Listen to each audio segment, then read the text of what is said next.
comes on. All right, everybody's green light on. Yeah, okay. All right. Good evening, ladies and gentlemen. We call this meeting to order. This is the North Miami Planning Commission for Tuesday, July 2nd, 2013 at 7 p.m. Please stand for the Pledge of Allegiance. I pledge allegiance to the flag of the United States of America and to the republic for which it stands, one nation, under God, indivisible, with liberty and justice for all. Thank you very much. Please be seated. Roll call of board members, please. Mr. Seyfried. Present. Mr. Ernst. Present. Ms. Harwitz. Excused. Mr. Each. Present. Mr. Castor. Excused. Mr. James. Present. Ms. Schwartzbaum. Excused. Do we have any amendments to the agenda? No amendments, Mr. Chair. All right, in that case, we'll move on to approval of the minutes. I trust all of you have read your minutes. We have an amendment to the minutes, Mr. Chair. We have an amendment.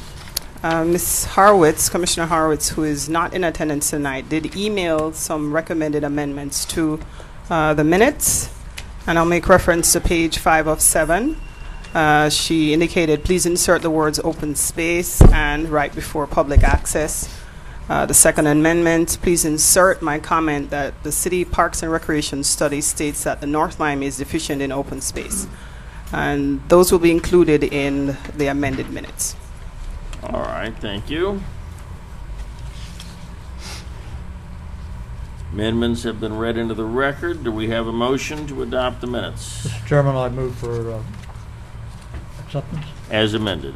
as amended. All right, Mr. Ernst moves. Do we have a second? Second. Seconded by Mr. Each. All in favor? Aye. Minutes are approved as amended. We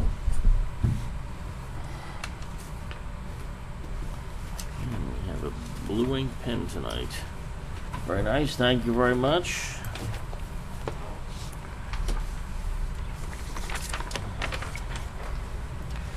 All right, here we go with PC. Let's see. First of all, do we have any communications? No, Mr. Chair. Any continued public hearings? No continued public hearings. All right, item 5, public hearings. This is item PC 11-13, a resolution of the mayor and city council of the city of North Miami, Florida, approving the amended conditional use permit for the precise plan constituting phase 1 of the Biscayne Landing Master Plan in substantially the attached form, and in accordance with Article 3, Section 3-405 of the City of North Miami Code of Ordinances, Land Development Regulations for the installment of a new spine road to serve the future mixed-use development of the property, providing for an effective date and for all other purposes. Staff report, please. As a point of order, Mr. Chair, I would like to administer the oath. There are 2 items on the agenda for this evening that are quasi-judicial in nature, and that is the item you have just read into the record, as well as item PC 13-13, which is the 3rd item on tonight's agenda. You may do so. Thank you, sir. Anyone desiring to speak this evening on either one of those 2 or both items, please stand and raise your right hand. Do you swear or affirm that the testimony you provide is the truth, the whole truth, and nothing but the truth? Thank you. You may be seated. Proceed. All right, thank you very much. Thank you, Mr. Chair. For the record, Tanya Wilson Sejour with the Community Planning and Development Department. The staff recommendation is that the Planning Commission recommends approval for the proposed resolution approving the precise plan for Phase 1, as well as an amendment to the Master Plan Conditional Use Permit with conditions for the Biscayne Landing development in accordance with Article 3, Section 3-405 of the city's Land Development Regulations, and forward said resolution to the City Council for final consideration. Just to provide an overview from the staff report, Resolution R-2012-67, the Mayor and Council of the City of North Miami authorize the execution of a lease agreement between the City and Alida Partners, the developer, for the master development of the Biscayne Landing plat, consisting of approximately 184 acres in size. Section 7.14 of said agreement stipulates that the tenant shall dedicate a spine road for the perpetual use of the public. As such, the applicant included the spine road, known as the Biscayne Landing Boulevard, as the first of 4 phases in the overall master plan development, as referenced in the conceptual master plan, adopted by council on June 25, 2013. Additionally, Section 3-401B of the city's land development regulation requires that all planned developments must obtain a conditional use permit, which outlines specific guidelines and development standards as established by council for the implementation of the proposed development. Given the foregoing, the developer filed an application with the Community Planning and Development Department requesting approval of the precise plan for Phase 1, as well as an amendment to the Master Conditional Use Permit to include additional conditions for Phase 1. The precise plan was reviewed by the city's Development Review Committee, which included a recommendation for conditional approval with comments from the various city departments. Just a description of the actual spine road application.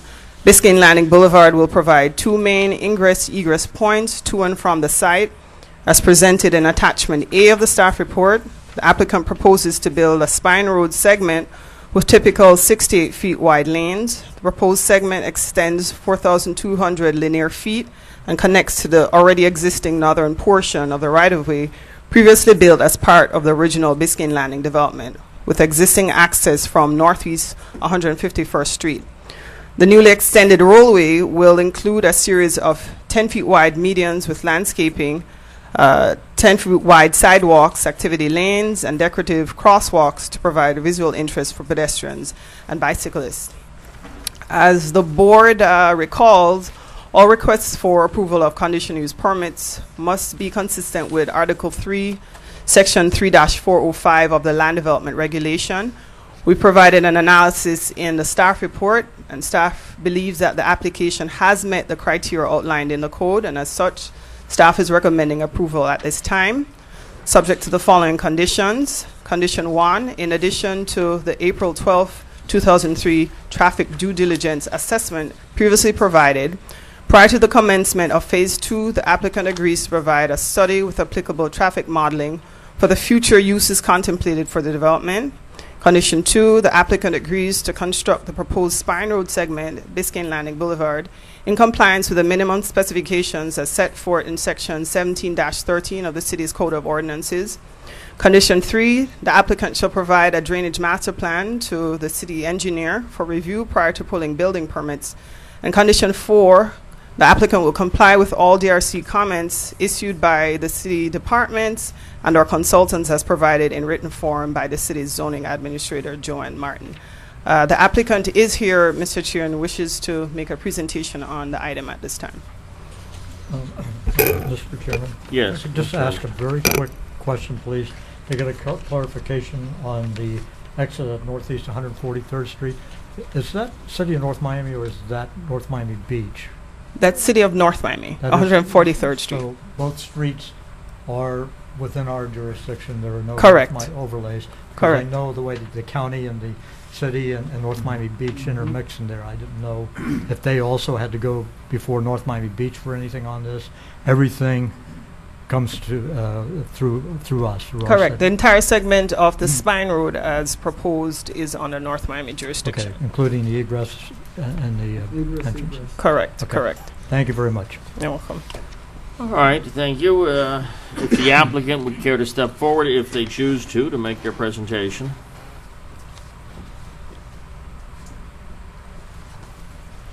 Good evening to the Chair, Commissioners, and staff. My name is Herbert Tillman. I am the Executive Officer of Olita Partners, responsible for the development at Biscayne Landing. What we have proposed here is the completion of a project that was started by the previous developer, which was the spine road and utility infrastructure support for the entire project. This existing road is 1,700 lineal feet that comes in off of 151st Street, and it comes to a point just beyond where the Oaks property ends. The intention here is to take and add another 4,200 lineal feet of similar roadway with bike paths, sidewalks, medians, and all of the utility infrastructure to service the entire site as well as to exit that road at a secondary point on 143rd Street and Biscayne Boulevard. In addition to that, we also are going to complete a loop that the city needs in their domestic water supply to complete a circuit that will be further explained by the design consultants here. I have brought along with me the design consultants for Atkins Engineering, who is responsible for the entire design of this spine road, as well as ES Consultants, SCS Engineers, who's responsible for a master stormwater plan, should there be any questions on that later on. I'm going to introduce Victor Herrera. He's going to take you through a brief presentation, and of course, when he's finished, we'll all be available to answer any questions for you. Victor?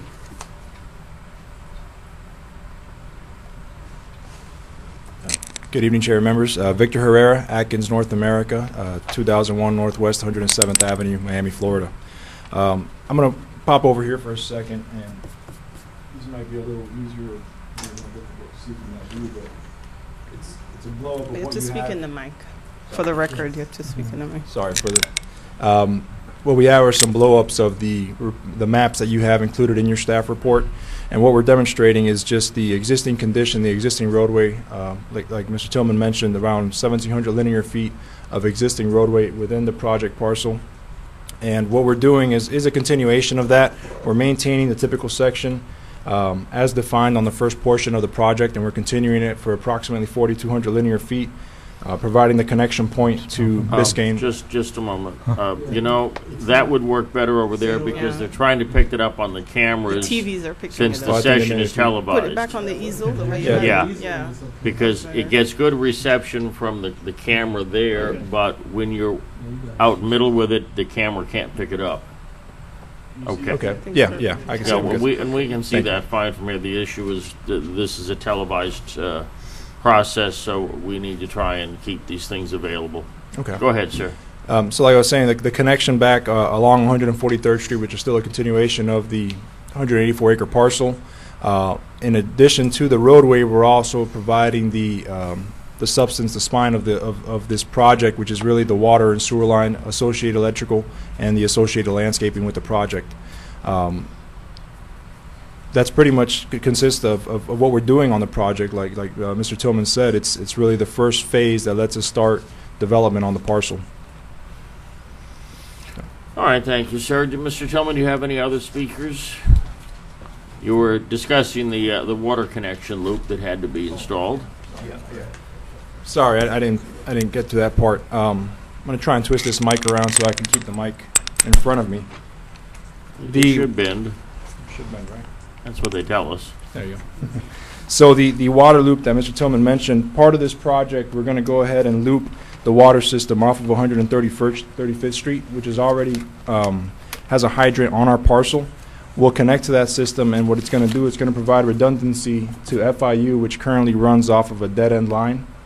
So it's going to give redundancy to the university and to that region as part of this Spine Road project. And that, I'll point it on the map real quick.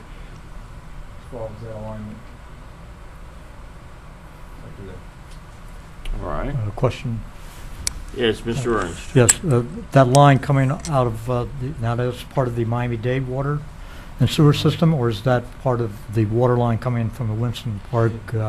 This will all be City of North Miami's water system, water and sewer.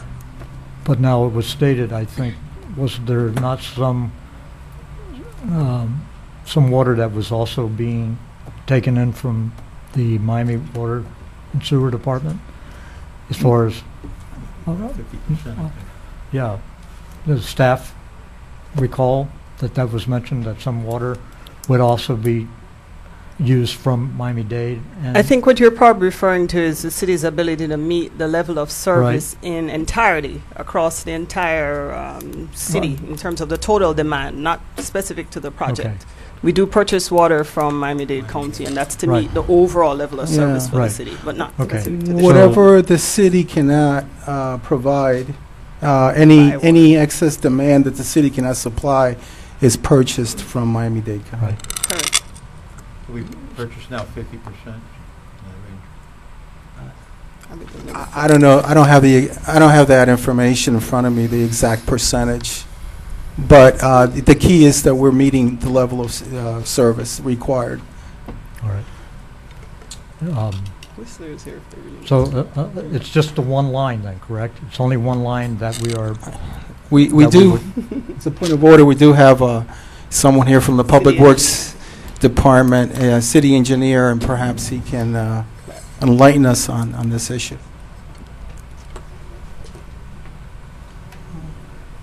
Whichever one you wish, sir. Just state your name and address and your official position. Mr. Pierre Lewis, I'm the city engineer in the Public Works Department. Turn on your mic. Is your mic on? It may not be on. Oh, there you go. Mr. Pierre Lewis, city engineer, Public Works Department. For this month, we averaged about 8 million gallons produced from the Winston Water Treatment Plant, and we purchased 5 million gallons from Miami-Dade on average for this month. Okay. Is that on a daily basis, a monthly basis, a yearly basis? Daily, on a daily basis. Daily basis. Okay. We produce 8 and 5. All right. Okay, thank you. Do we have any other questions of the water department? Well, I did have a question about drainage, which I think they're going to talk to, and I believe Mr. All right, Jason let's, also. if you'll stay there in case an issue comes up. But, sir, there seems to be an issue now on the drainage question. Okay. Would you care to proceed with that, Mr. Yes, sir, Ernst? thank you. As most of us know, with the last heavy rain we got, Aventura, which is east of Biscayne Boulevard, has substantial flooding in their area. And this is a fairly new area with regards to the development being done over the last 20 years or so. Now that you had a chance to see what happened in Aventura, and you're east of the Biscayne Boulevard, I have concerns about how and if you are aware of the fact that mangroves are in that area. It's a low-lying area. What is your plan of attack as to how to deal with this, with any potential flooding that could occur with the design of the entire project and the roadway that you want to put in? How you plan to address this and kind of pretty much assure us that we won't be another Aventura with flooding in the streets and in that development. Okay. The design will follow all state, county regulatory requirements, or the more stringent, of the three between city, county, and state. The project itself, it's unique in the sense that it does lie on a capped landfill. So the way we handle our stormwater is not your typical exfiltration system. We actually have to convey our stormwater into areas that are outside of the landfill profile. So in this instance, there's a master stormwater plan for the 184-acre parcel. As part of that master plan, it identifies and delineates your basins and where you could take runoff to. So our design will follow the conditions set forth by the Water Management District for this master plan. And that would guarantee that we would not be overtaxing an existing route of flow that would probably be, I would think, toward the east, toward anything that's along Biscayne Boulevard. That's a part of that drainage system. Our stormwater system will be independent of Biscayne Boulevard, where we're going to handle our stormwater on site with an ultimate overflow structure in emergency situations that may perhaps Eddie Smith could talk more about if you guys want to talk about the Yes. master stormwater.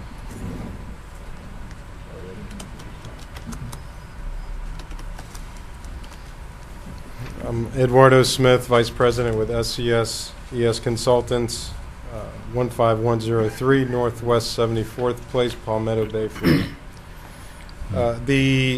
The Stormwater Master Plan is designed generally to have retention along the perimeter of the landfill. As was mentioned, because it is a landfill, generally what we want to do is move stormwater off of the waste areas. And it has mostly unlined retention. Within those retention areas, there are drainage wells as well that are very capable of moving water, disposing water. There are also on this, and that's designed at the 25-year 3-day storm. In addition to that, the retention, the drainage wells, there's outfalls that go into the wetlands to the east of the site. So those three things work in unison to provide the stormwater management for the site from an overall perspective. I'm not familiar with what regulations Durham would have as far as stormwater running off into natural areas, so you'll have to... What we're required to do there is to do a pre versus post development analysis. So they look at it, the site as it existed before development, and we cannot have more discharge to the wetlands post development compared to pre-development. Okay, thank you, sir. All right. Like piggyback off of that, have you saying you're thinking about using deep injection wells? Is that correct? Not Drainage deep wells? injection wells, but class 5 drainage wells. Class 5 drainage wells. Have you done any like testing out there to see what type of percolation's going on? Or? There are 7, I believe, that are currently installed and working at the site right now. Okay. So, and we've had pretty good flow rates with them, and you may know that, you know, the capacity is determined when you're installing the well, Correct. the precise capacity. And so, you know, the drillers certify the capacity of the well as they install them. So we'll go with an estimated capacity and design our master plan, and then the specific capacity for that well is determined in the field. Okay. And you pretty much covered everything that I was going to ask, but are you in a flood zone right now?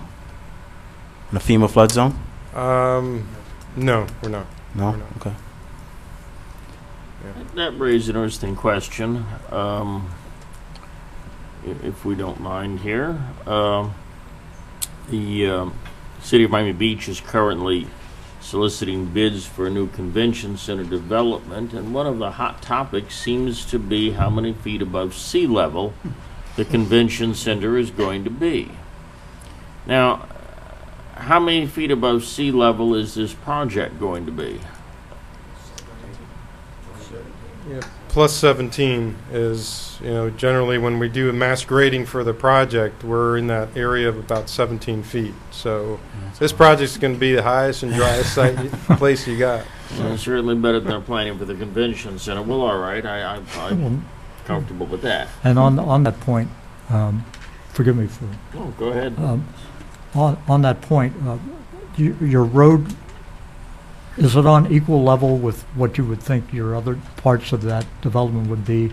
In other words, would you foresee runoff being at a higher level than where you would put condominiums, parking garages, and et cetera? Or is it pretty much of a flat base design where the projects wouldn't be flooded out by potential overrun from the road or vice versa? Right. I mean, we obviously have to meet the grades from adjacent properties. You know, the road coming in, and then from there we're going up essentially to a plateau.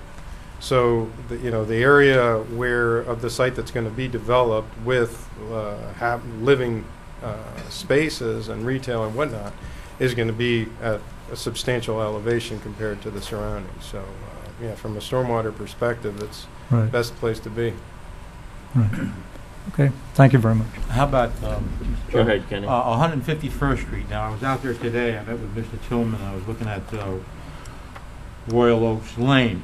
Now, I noticed that comes down into a slope onto 151st Street. But getting back to the flooding problem, is there going to be any remedy? Are we going to raise 151st? Is there going to be exceptional drainage to catch that excess runoff in the rain, or is that going to figure into this, or how?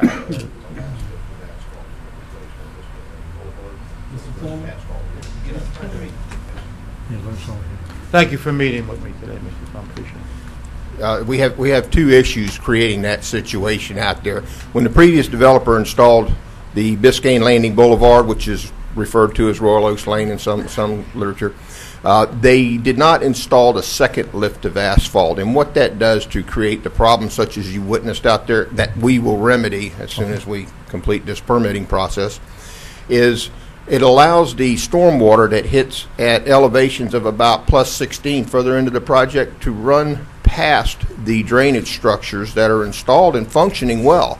What happens is it leaves about 1.5 inches below the gutter, the inlet gutter for these drainage structures, that allows water to run past them without entering into the structure. That will be remedied when we put that secondary lift of asphalt in there. Now, at the intersection of Biscayne Landing Boulevard and 151st Street, there's a drainage structure with a well that's installed to catch any water that gets past any of these drainage structures. That thing will need to be cleaned out and refurbished when we complete that second lift of asphalt. I see. Yes, go ahead, Mr. James. Yeah, mine is more in relation to traffic. I know 151st, we just stated, we clarified that it's city road and so is 143rd. But I know like FDOT, and I know Biscayne Boulevard is an FDOT road. I know a lot of times when you have a large project and you're making a connection very close to the state road, that they want to see what you're doing, and you have to go through them as a permitting agency. Have you done any type of coordination with them? Have you run it by them as to whether or not they'll have any type of permit requirements in terms of driveway connection and also drainage? We have. We've been coordinating through the city with their consultants, their traffic consultants, Kittleson and Associates, on the overall traffic study for the project, where we're generating our trips and identifying our future demands on each road. And we will be coordinating that effort once the densities are added. This first phase doesn't add any trips to the region. There are no residential units or anything, but at the larger scale, we are coordinating with the city, with the county, and we'll be coordinating ultimately with the state as we do improvements on 143rd, as well as addressing the need of a level of service improvement on 151st. Okay. But the efforts are underway. I think that should be a condition. I know we're not at that point, but I think that should be a condition. It is. It is for FDOT? Yeah, I just overheard you on the record that Okay. it's actually included in the conditional use permit. You want to state your Can you state the comment? question, please? Thank you. Oh, I'm sorry. I'm new to this. You're being offered an answer, so. Yeah, well, Mike, I guess I like to, if it's not already, make it a condition that, approval would be pending FDOT's review, because to me, I definitely see them having a say in this. And It's right my on the road. response was it's already conditioned in the conditional use permit Okay, that coordination occur. okay. All right, is there any further commentary from the developer side at this time? I do have a couple of questions for Mr. Tillman on the road funding. All right, go ahead, Mr. Each. You've got a few questions, Yeah, Mr. Tillman. Mr. Tillman, with regard to that, the Spine Road, now that Spine Road is going to go into Royal Oaks Lane, correct? That's what they're currently calling it. That Royal Oaks Lane, as it's currently labeled, is a misnomer. That is Biscayne Landing Boulevard. It's Okay. the same road that's depicted. That I was on today, when I'm That's behind the sales office. That's right. Okay, we discussed the possibility, I guess, in the future of a traffic light going up at that intersection. Is there any thought, I know there was some discussion about that lane or that street, the Spine Road, being pushed back further east in front of the, I believe, the parking garage, the existing parking garage. Is there any substance to that? Is that still going on, or? Absolutely. We've identified an additional spur that would cut through due north once it gets to that curve there, and I could illustrate it. If you give me just a second, I'll show you, and then Sure. I'll tell you where we are in that negotiation. Thank you. Thank you very much. Okay. And that's currently where that chain link fence is that's coming out there? Okay. That's correct. We've been in some discussions with the Oaks, who own that little piece of property that road would have to go through. Okay. And they seem to be amenable to us installing that road at a later date. It would give some relief to the existing intersection there. It would be a better option for a signal than the existing intersection, although either one can be signaled. So we're in discussions with them. Should they be fruitful, which apparently they're going to be, then we will add that at a later date as an amendment to this plan. But it will never be part of the main Spine Road that you're approving here tonight, other than it will form a junction with it and allow for just residential traffic to bleed off Okay. before it goes to the rest of the development. I just have one other question. With regards to the schematics on page, the sheet C-04, I just noticed, and I just wondered as a point of inquiry, I see where sheet C-05, I was just wondering why we didn't have, is that because it's an existing road? I didn't see any further squares around what's now known as Royal Oaks Lane. Going towards the north. Yeah, well, if I may, if the camera, I was just wondering why we just stopped with the squares there. Why wasn't this highlighted? Or is that because it's already an existing roadway? Right, that's our project boundary. We're showing you the existing conditions, and we're tying into the road. What we're actually doing is we're going to clean up the geometry a little bit from a safety perspective at that point where we're showing on C5. But everything north of that is existing and will remain in its current state. I'm sorry, on C5, you have, this is existing. As you're going further south, this is what you're proposing, correct? Correct. And I was just wondering why they weren't squared. Was that just because it's an existing roadway? Because there's, yeah, correct, there's no, Okay, it's thank you. outside the project That was limit. just- Thank you very much, appreciate it. Thank you, Mr. Tillman.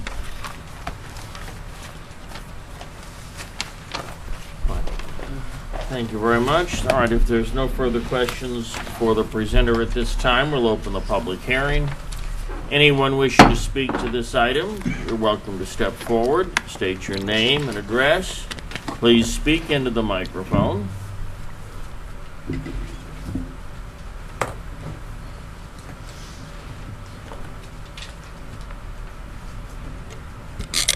Mr. Wolin, did you take the oath when you came in? I will if you like. Okay. Please, thank you. Do I you swear to swear tell the truth. the whole truth and nothing I but the affirm truth? that I will. Thank you. Mr.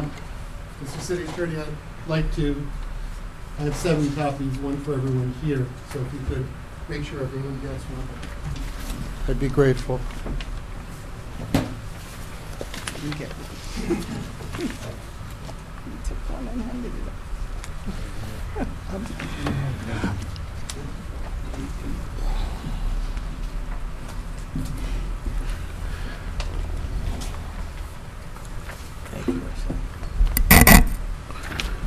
Good evening, I'm Frank Woland, 12865 West Dixie Highway, North Miami, Florida. And I would like to briefly address some of my concerns. I heard Mr. James also mention some of his concerns vis-a-vis the traffic issue and the conditions about traffic. I read, and perhaps I didn't read it closely enough, the attachments and the last exhibit in your packet, which is the amended conditional use permit for Phase 1 of Biscayne Landings. And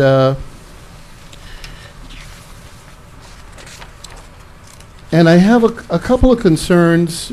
First of all is the general approach of the developer to the issue of traffic, because the developer has not yet done, notwithstanding the recommendations of their own traffic engineers, a traffic study.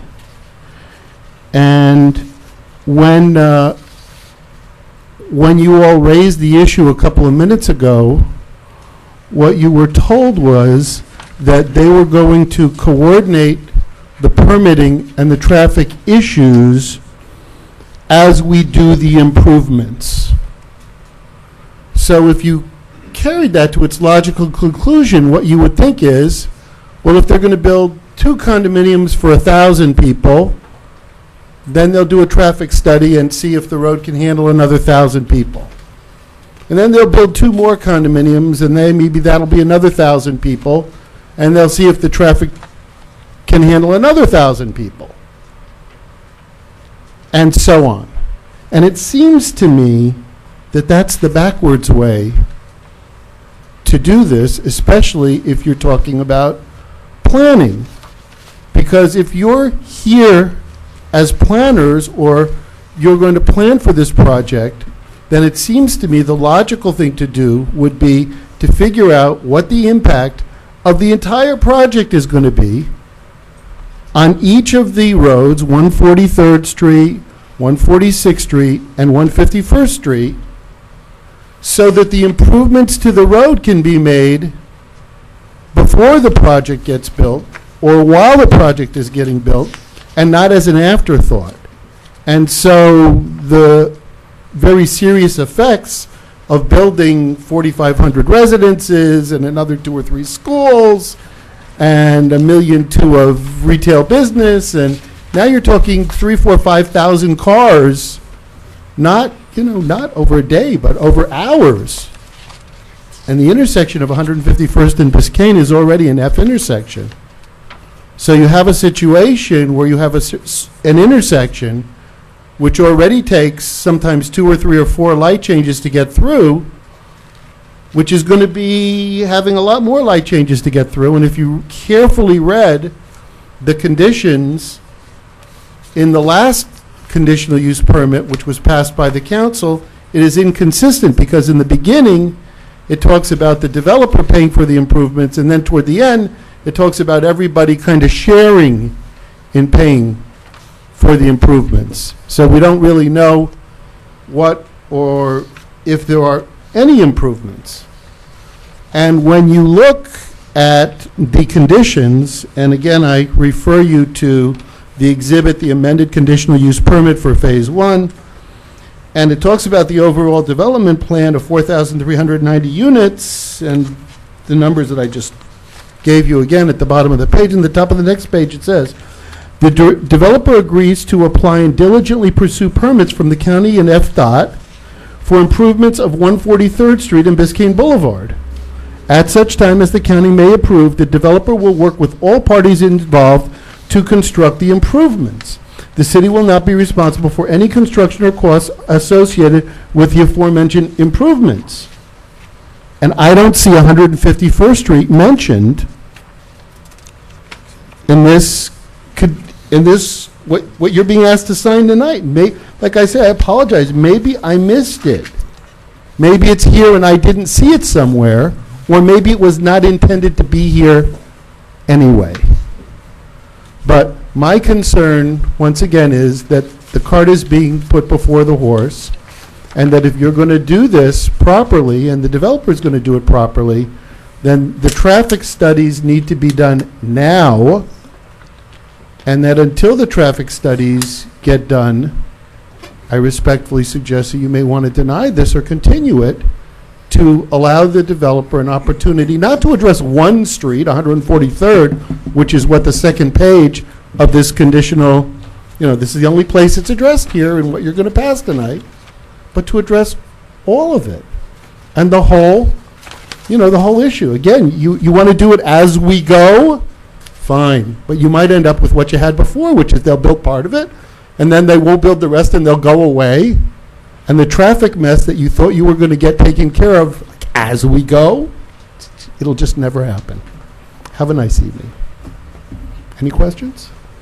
Thank you, Mr. Wallen. And if we could, I'd ask that the report be made a part of the record. Thank you. All right, next speaker, please.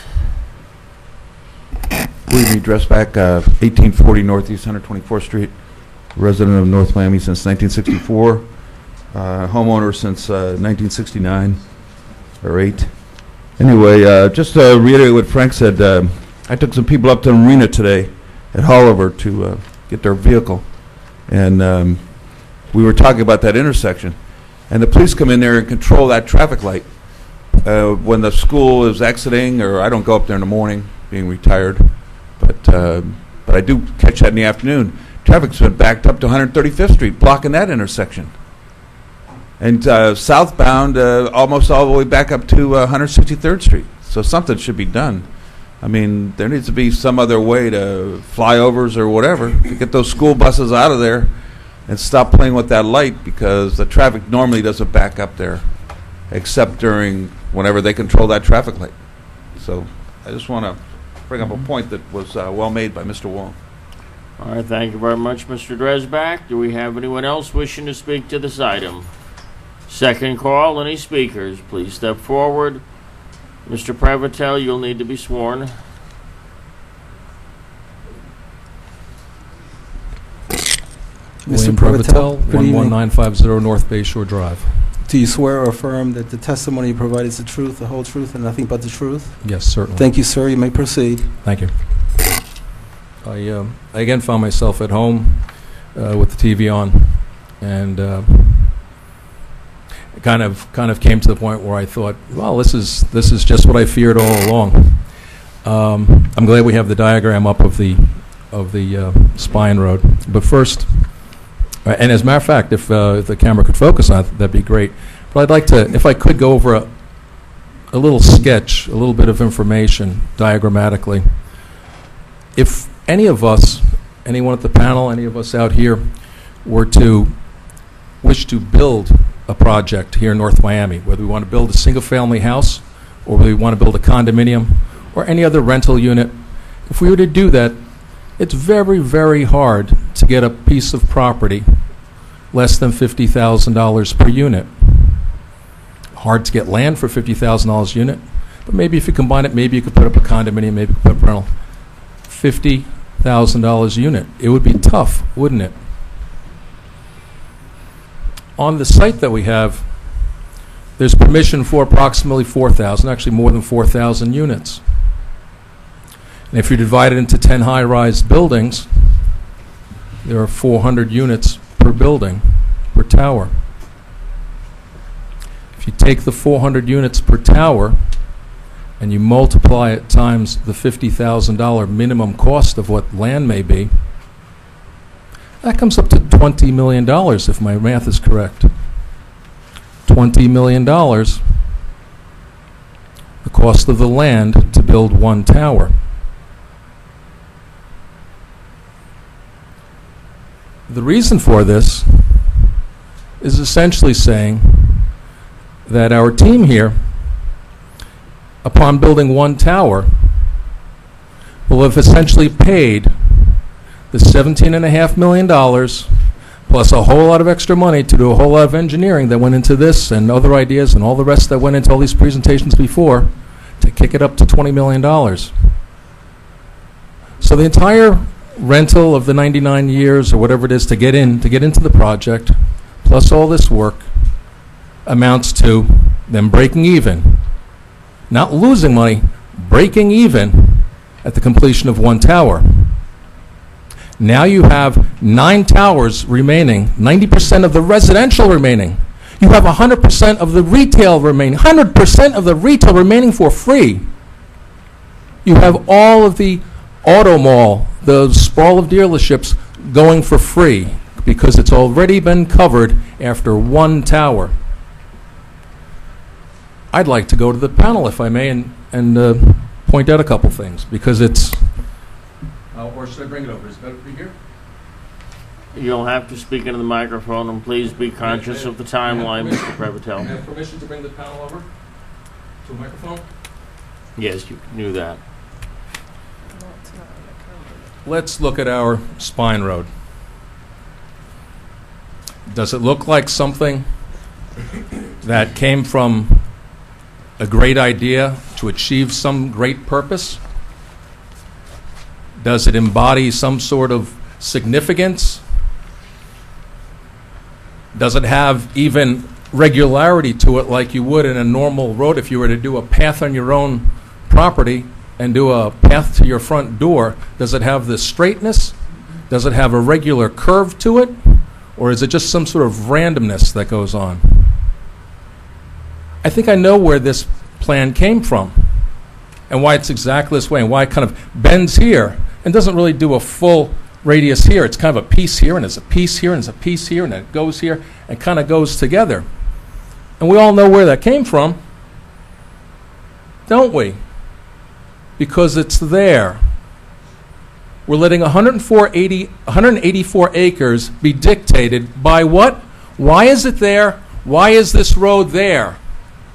It's where the garbage trucks went to dump off everything. It's where the landfill trucks went and followed it. Why does it make a turn here and a turn there? You know why? Because at some point this landfill sunk in a little bit, and there was a pot of water there, and the truck goes, let's veer left. And the next 100 trucks go by, and they go, I'm going to veer left too. And then they say, I'm going to veer right because there's now I don't know, an oven or a dishwasher in the way, and I don't want to pop my tire, so I'm going to go to the left. I'm going to go to the right, and that's exactly what this is. You look at it and tell me if it's anything else but that. This is the most uninspired possible thing you could have. This doesn't go with the city grid. It doesn't go with anything logical. It just goes with what is. It is the least, the very least, we could possibly do. If anybody has any suggestions of how we could do less, please step forward. Really, please step forward. This doesn't inspire anything. It doesn't help to set up. It doesn't help to proportion anything. It doesn't help to create some great axis. I mean, it's such a shame that this development team, with all their whatever, with all the fortune behind them, with all the supposed talent behind them, with all the insights from the community, with our planning board, with the community, everybody else, and this is what we come up with. This is what we're going to base the most significant project in the history of North Miami after, is a garbage path. And I hope we're all happy. We had so many opportunities to do so much better in so many ways. And it's staggering that the developers would undermine themselves to get something that will not be, it's just, well, we'll find out what it is later on. Well, when we get to it, we'll find out. If you have that kind of lack of vision, that kind of lack of insight, maybe we shouldn't be here at all. Good God, we should be doing something in China and just make widgets or something, not creating places where we're supposed to have a habitable society, where people are supposed to be proud, where people have to live. All right, Mr. Pravatel, please stay to the point. Anyway,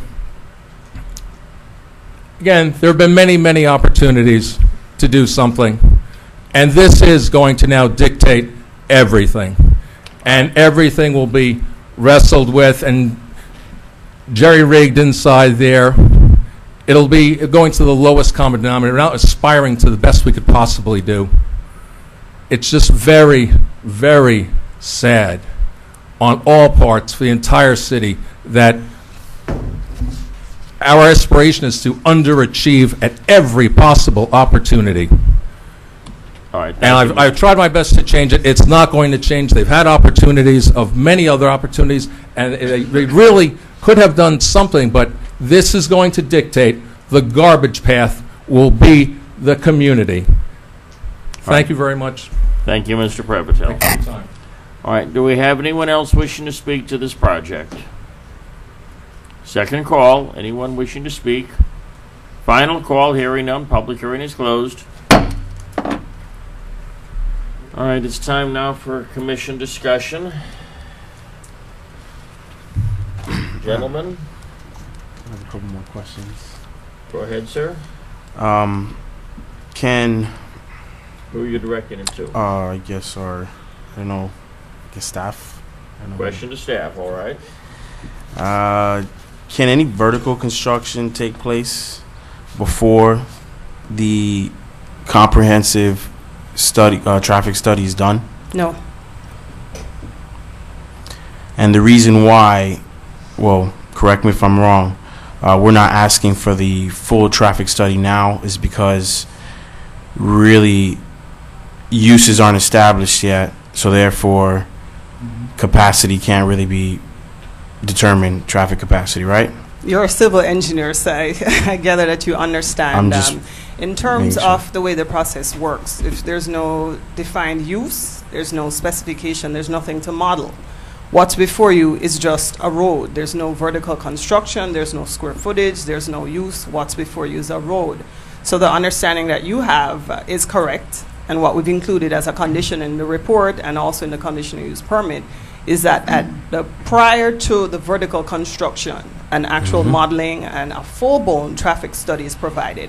But I just want to correct something that was said on the record. A traffic assessment has been done. A traffic assessment has been provided. We do know the trips that are generated from the proposed master plan. I know it's been said on the record incorrectly that a traffic assessment was never done. We do know the trips. We provided that in the staff analysis. We provided that in the staff report. we know exactly which intersections are failing. So what's been provided is that the applicant, prior to the vertical construction, provide the full-blown study that shows the modeling for the proposed uses. At that point, then, we'll know exactly what type of mitigation will be proposed. Correct. But at this stage, what you have before you is just a road. A road and private property. Correct. Where is the limit between private and the city road and, I guess, you say The road is owned by the city of North Miami. Oh, it The is. land, I Okay. just want to reiterate, the public land property. is city of North Miami land. So that'll be- So all roads are North Miami roads. Okay, and will yeah, be 'cause they're dedicated to leasing. North Miami. So the right of way will still remain. That Spine Road would all be public right of way? It would be public right of way, and there's a Okay. condition, if I could draw your attention again to the condition in the staff report. It's also part of the That lease agreement, requires- 7.14, that requires a dedication of the road to, back to the city. Like the city. Correct. And that's Which- condition number 2, you'll notice in the staff report. So the improvement will be developed by the developer, and then it'll be dedicated back to the city. Okay, and then the city of North Miami will own and operate Yes, sir. and maintain. That is Maintain. correct. Correct. Okay, that was my only question. All right, no further questions. All right, to my right, Mr. Each. I'd like to ask Mr. Tillman a question about how that road came about. If what Mr. Previtel is saying, it was the garbage trucks that pioneered that. I can remember going back 35, 40 years when I was a young police officer patrolling out there and seeing mountains of garbage out there. And I don't remember where the heck the roads were or what have you, but could you illuminate that, please, and let us know how that road came about? if you Yeah, don't mind? that road came about when our master planner laid out the site with the various uses that we intend to put there. Just to refresh your memory, about 650,000 square foot of retail, which lies basically within the back of curb of that road that's described as you see it.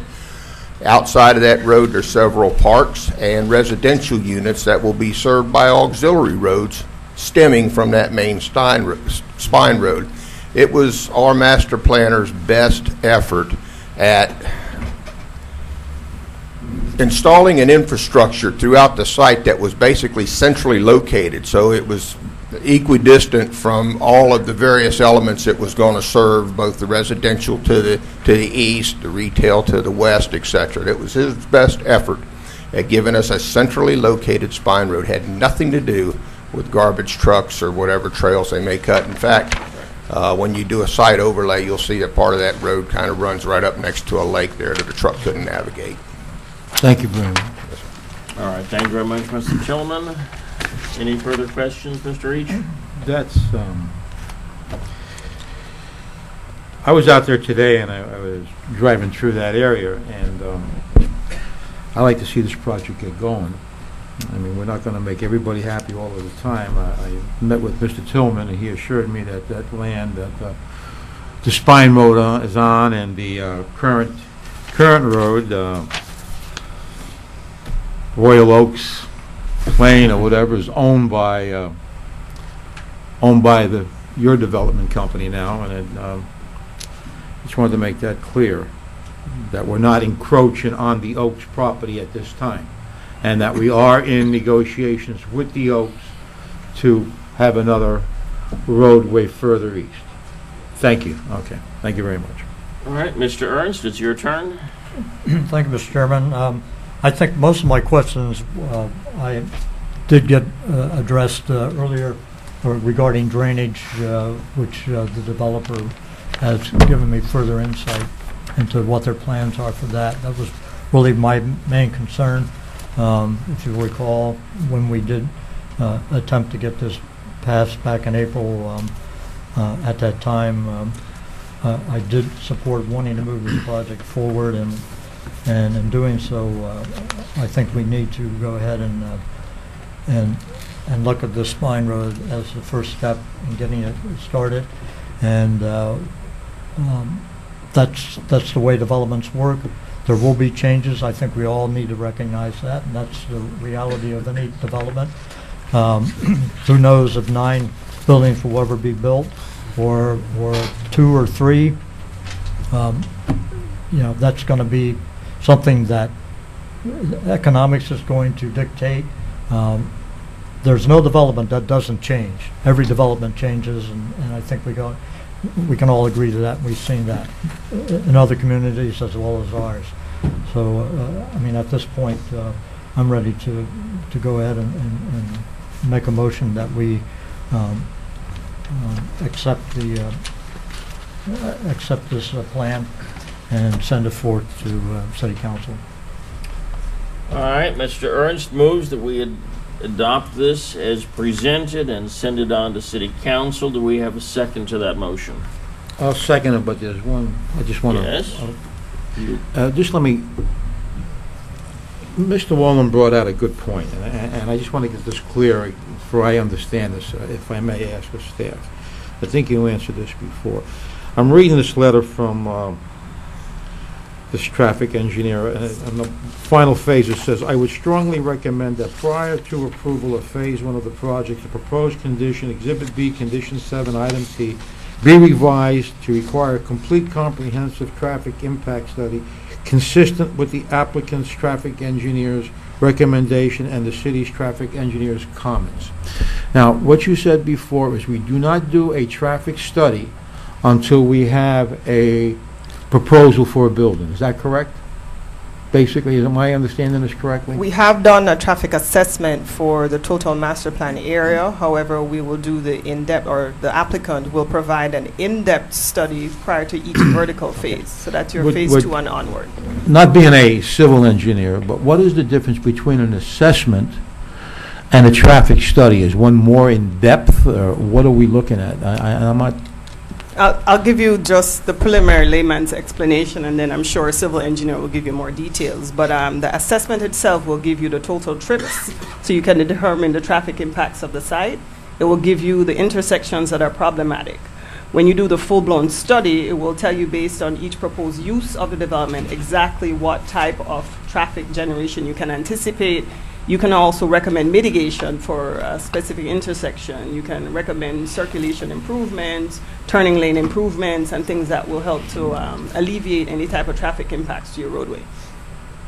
You can add to that. Yeah, I think she accurately described it. What will happen now in our traffic study phase, or what's happening now that the master plan is approved,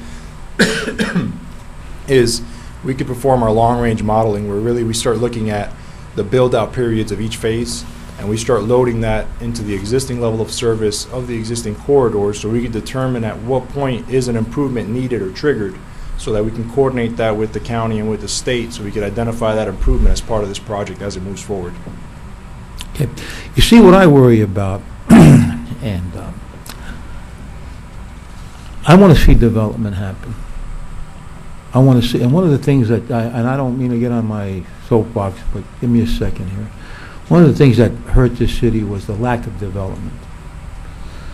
Many years ago, we said we're going to keep this a bedroom community, and we're going to keep it at 4 stories. Well, we did keep it at a bedroom community. I was chasing the homeless out of I-95 and 131st Street, and that's because we killed development. But then on the other hand, I can remember Bob Moses, the great builder of the city of New York, and all the highways and byways that he put in there, and all the people that he displaced. And instead of putting in subways alongside of the Belt Parkway and everything else, we ended up with a big, massive traffic jam, big gridlock in the city. And I just want to have it clear in my head. I want this project to be a good project. I want to see it go. Traffic is here. I don't want the city to be a through point to go to Bell Harbor or to Sunny Isles or to Aventura or to some other place. I want people to come here. And I hear, well, we got traffic. That's why people fought the Home Depot. I was up in Chicago when they were fighting Home Depot. But it's here. And I'm glad it's here because I find it very convenient. Traffic is here. I understand that. Traffic is in Sunny Isles. Traffic is in Aventura. But I look at the beautiful buildings up in Aventura. I look at the tax base. I look at the people with disposable income who keep that city going. Traffic is a fact of life. I'm from the city of New York. I know a lot of you people thought I was from Meridian, Mississippi with this accent, but I am from the city of New York. And I grew up all my life with traffic. But I see a great metropolitan city. I was fortunate enough to go up into the Chicago, after I left here, the Chicagoland, I see a beautiful city up there. I-55 is a big parking lot in the morning when you're going downtown. Traffic is here. I don't know what's going to happen 20 years down the line, 10 years down the line. Well, I certainly don't want to predicate my decision based on that we're going to have a traffic jam on 151st Street and Biscayne Boulevard forever and ever and ever. And I would hope that the developer, in good faith, and the traffic engineers in good faith would design a project that would help us expedite the flow of traffic and also look at mass transit, look at other items. Let's think outside the box, not just conventionally. You know, one of the things I can remember when we had the Metro Rail coming in here, we fought. We didn't want it here. Now it's down, I wish the heck we did have it here. Now it's down southern end of the county, going out to the expressway, going out to the airport. So anyway, let me get off my soapbox. I get carried away here. And yes, sir, I'm ready to vote. All right, so you seconded the motion. Yes, sir. All right, any further commission discussion? Hearing none, call the question. All in favor? Aye. Aye. Motion carries unanimously. Thank you, gentlemen. Good luck to you on the next part of it. Thank you all.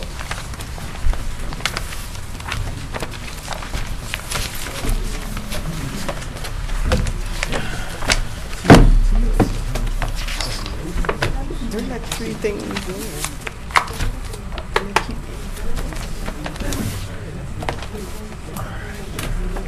Okay.